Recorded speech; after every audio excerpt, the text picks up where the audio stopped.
राधे राधे। श्री सतगुरुदेव भगवान की जय।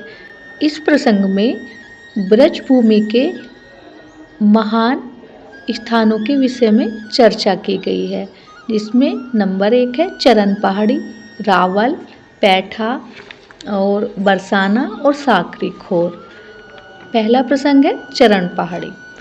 काम्या वन कामा के निकट एक पहाड़ी है जिसे चरण पहाड़ी कहा जाता है। एक बार गोपियों के मध्य सरस केली विलासरत श्याम अचानक अंतर्ध्यान हो गए और गोपियां उन्हें खोज खोज कर परेशान होने लगी। जब गोपियों की व्याकुलता असीमित हो गई तो पहाड़ी पर श्याम सुंदर प्रेम विभोर होकर ललित त्रिभंग गति से खड़े होकर बंसी बजाए। उस समय श्याम सुंदर का प्रेम बंसी के साथ इस प्रकार प्रकट हुआ कि वहाँ संपूर्ण प्रकृति दिव्य प्रेम से प्रभावित होकर स्तब्ध रह गई। कठोर पत्थरों की कठोरता समाप्त हो गई। वे अश्रु विसर्जन करने लगे एवं मोम जैसे मुलायम हो गए। श्री कृष्ण के दोनों चरणों के द्वारा पहाड़ी पर हल्के निशान युक्त गड्ढे पड़ गए, जो आज भी विराजमान हैं। राधा रानी ने गोपाल के चरण चिन्हों का पूजन किया। इसी पवित्र पहाड़ी को चरण पहाड़ी कहा जाता है। अगला स्थान है रावल। मथुरा से महावन की रोड पर लोहवन से थोड़ी दूर पर यमुना जी के पास रावल गांव है। बरसाना गांव के बसने के पूर्व श्री वृषभानु जी कीर्ति माता के साथ इसी रावल गांव में ही रहते थे। राधा रानी का प्रकट्य इसी रावल गांव में ही हुआ था। भाद्रपद मास की शुक्ल पक्ष अष्टमी को विश्व कल्याण के लिए श्री राधा जी ने प्रकट्य लीला की। नारद जी महाराज ने इसी जगह आकर राधा जी का दर्शन कर उनकी स्तुति की। वर्तमान में भी राधा जी का मंदिर यहाँ विद्यमान है। अगला प्रसंग है पैठा। गोवर्धन से सोक रोड पर पैठा नाम का एक ग्राम है। एक बार गोपियों के बीच से श्याम सुंदर अदृश्य हो गए एवं गोपियों उनको खोज खोज कर परेशान हो गई, किंतु श्याम सुंदर कहीं भी नहीं मिले। भगवान श्री कृष्ण इसी स्थान पर चतुर्भुज रूप धारण कर बैठ गए। भटकती हुई गोपियां यहाँ आई और चतुर्भुज नारायण को देखकर वहाँ ही आदर के साथ पृथ्वी पर मस्तक रख रख कर प्रणाम करने लगी। चतुर्भुज नारायण ने कहा, तुम्हें जो भी वरदान मांगना हो मांग लो। गोपियां कृष्ण प्राप्ति का वरदान मांगकर राधा के पास जाकर चतुर्भुज नारायण के प्रकट होने की बात बताई। राधा रानी ने कहा, चलो मैं भी तो देखूं कहाँ पर चतुर्भुज नारायण है। राधा जी के सामने आते ही चतुर्भुज जी की भुजाएं शरीर में बैठ गई एवं द्विभुज कृष्ण सम्मुख रह गए। दो भुजाएं इस जगह पर शरीर में बैठ गई, इसलिए इस स्थान को पैठा नाम प्राप्त हुआ। अगला स्थान है श्री बरसाना धाम। श्री राधा जी की लीलाओं में बरसाना का बड़ा ही महत्वपूर्ण स्थान है। रावल में जन्म लेने के थोड़े ही दिन बाद बरसाना के ब्रह्म पर्वत के ऊपर श्री वृषभानुपुर नाम का गांव बसाकर वृषभानु की पत्नी कीर्ति को तथा बेटी राधा को लेकर यहाँ आ गए थे।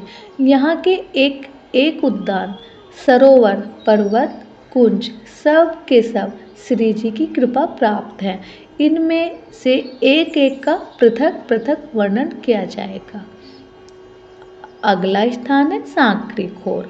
विष्णु पर्वत एवं ब्रह्म पर्वत के बीच से होकर एक पतला रास्ता जाता है, जिसे सांकरी खोर कहा जाता है। इसी मार्ग से गोप गोपियां आती जाती थी। लीला माधुर्य के रस आस्वादन हित राधा जी भी सखियों के साथ लेकर गोरस दूध दही बेचने इसी रास्ते से जाती थी। सांकरी खोर में श्याम सुंदर कुछ प्रिय सखाओं को साथ लेकर खड़े रहते थे।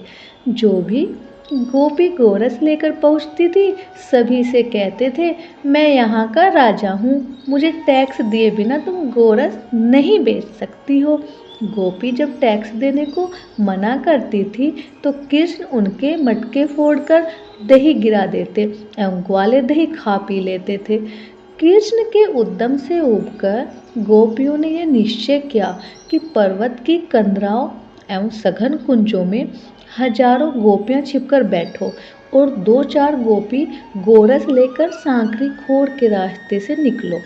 जब कृष्ण सखाओं सहित गोपियों के गोरस को लूटने के लिए प्रयास करे, उसी समय सब गोपियां एक साथ आकर सखाओं सहित कृष्ण को पकड़कर एक गुलचे मार मार कर उनकी ऐसी मरम्मत की जाए कि गोरस लूटना ये भूल जाए। योजना के अनुसार कार्य किया गया। कुंजों में, कंदराओं में एवं पर्वतों में हजारों गोपियां छिपकर बैठ गई। 4 गोपियां सिर पर दही की मटकी लेकर सांकरी खोर से चली और श्याम सुंदर ने सखाओं सहित उनको घेर लिया। चारों गोपियों ने एक साथ पुकारना शुरू किया, अरे सखियों, आओ जल्दी आओ, इन उद्यमियों को पकड़ो। तब तक चारों तरफ से हजारों गोपियां एक साथ आकर कृष्ण एवं उनके सखाओं को पकड़कर उनके दुपट्टे से उनके ही हाथ पैर बांधने लगी। कोई गोपी तो किसी सखा की चोटी पेड़ में बांधकर उनकी हंसी करने लगी। ललिता जी ने अपनी सखियों के साथ मधुमंगल को पकड़कर गाल में गुलचे मार मार कर फुला दिया और वह रोने लगा। सखियों ने पूछा, क्यों रे, दही लूट में कैसा मजा आ रहा है, फिर कभी दही लूटेगा? मधुमंगल रो रो कर ललिता जी के चरणों में गिरने लगा और वह कहने लगा कि मैं तो बहुत सीधा बालक हूँ, चंचल कृष्ण के कहने में आ गया था, मुझे मत मारो, छोड़ दो, अब कभी जीवन में आप लोगों को परेशान नहीं करूँगा, अब कभी दही नहीं लूटूंगा। 10-10 गोपियाँ एक एक सखा को पकड़ पकड़ कर गुलचे मार मार कर मरम्मत करने लगी। राधा रानी ने विशाखा आदि सखियों को साथ लेकर कृष्ण को धर दबोचा। श्री कृष्ण के हाथ चारों तरह से पकड़कर गुलचे मार मार कर मुंह लाल कर दिया और श्याम सुंदर घबरा गए। सखियों ने पूछा, दही लूटने में मजा आया? चलो अब तुम गोपी बनो, फिर बताती हूँ। कृष्ण को बैठाकर जबरदस्ती गोपियों का वस्त्र पहनाया गया। चुन्नी, बिंदिया, करधनी, चोली आदि पहनाकर माथे में सिंदूर भर दिया। चुन्नी से आधे सिर को ढककर सिर के ऊपर मटकी रखकर विशाखा जी ने कहा, अब तुम दही बेचने जाओ। जब कृष्ण ने यह कहलवाया गया कि कोई दही ले लो, गोपियों ने कहा, हे गुजरिया, पहले हम लोगों को कर दे के जा, बिना कर दिए नहीं जा सकती। ललिता जी ने पत्थर का एक टुकड़ा ऐसा निशाना साध कर मारा कि वह श्री कृष्ण के सिर पर रखी मटकी में आ लगा। मटकी फूट गई और सारा दही श्याम सुंदर के ऊपर फैल गया। श्याम सुंदर लज्जा में कट गए। गोपियों ने कहा, कहिए दही लूटने में आनंद है ना? कान पकड़कर कहा, अब कभी दही नहीं लूटूंगा। श्याम सुंदर गोपियों के दबाव में यह बोलने को मजबूर हो गए। अनंत ब्रह्मांड बनाने वाले अपनी मधुर सरस लीला में गोपियों द्वारा शासित होकर विवश होते हैं। ऐसे प्रेम वश्य भगवान को अनंत बार प्रणाम। यह प्रसंग यहीं विराम होता है। राधे राधे।